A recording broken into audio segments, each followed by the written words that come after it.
role. So, you know, I guess it's different when it's Somalis though, because you know they're black and Muslim. But Trump has always hated Ilhan Omar.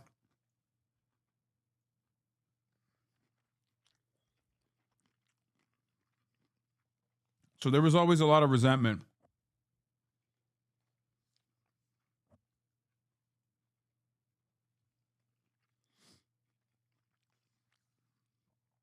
But I don't know what was like the trigger point, but it became an even larger problem when there was this like welfare fraud that the government investigated, and they found out that a bunch of Somali business owners were participating in this massive scheme.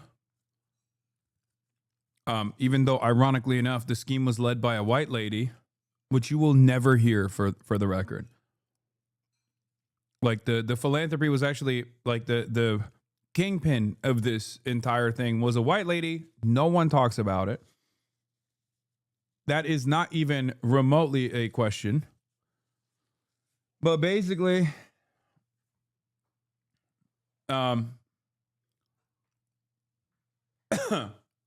they're saying that all Somalis are exhausting the welfare state and stealing money, blah blah blah, all this shit.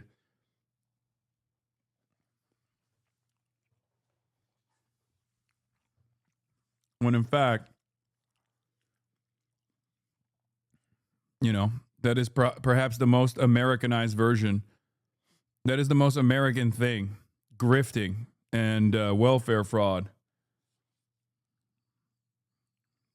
Proof that the Somalis have completely integrated into American culture. After all, they are U.S. citizens.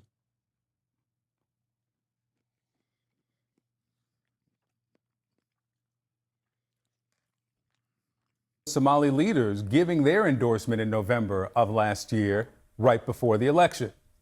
Salman Fiki is with us now. He's a business owner and a former GOP candidate for the Minnesota State House.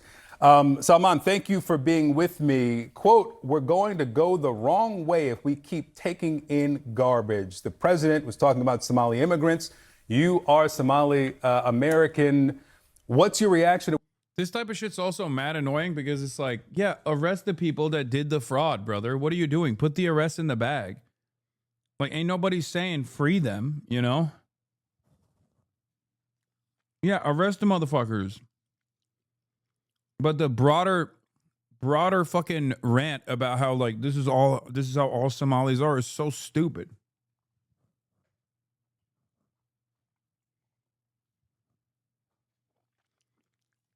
It unironically dilutes the argument that you're trying to make, which is that like if your goals are to win praise,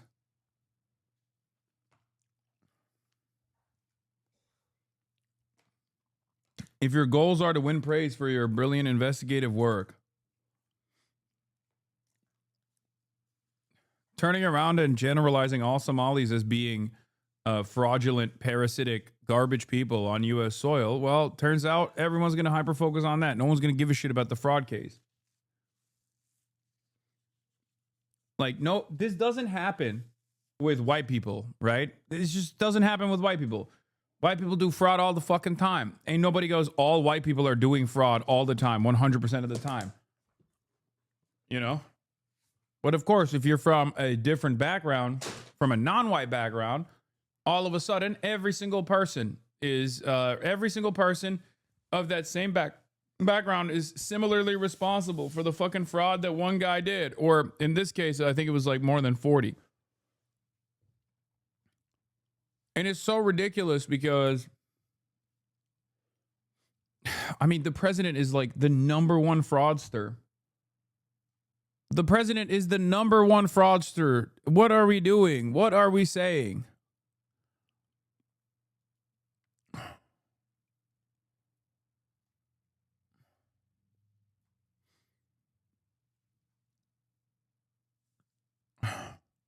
what you heard from the president this week? Well, it was very dehumanizing and is very unpresidential coming from the commander-in-chief of the United States to dehumanize and to dehumanize a whole entire community by calling them garbage. And this is not acceptable by any means. You posted on social media, I, Salman Fiki, am formally announcing that I'm ending all collaboration with the Republican Party. Have you ended your support for the president? Tell me more about what led you to your decision. Well, the reason why this decision came about is because it was long. It was a long simmering, as it was dragging from ever since the president got elected. So, and I was monitoring his performance in many fronts, and he seems not delivering on the promises that he promised the country or the people that actually voted for him. So, and the last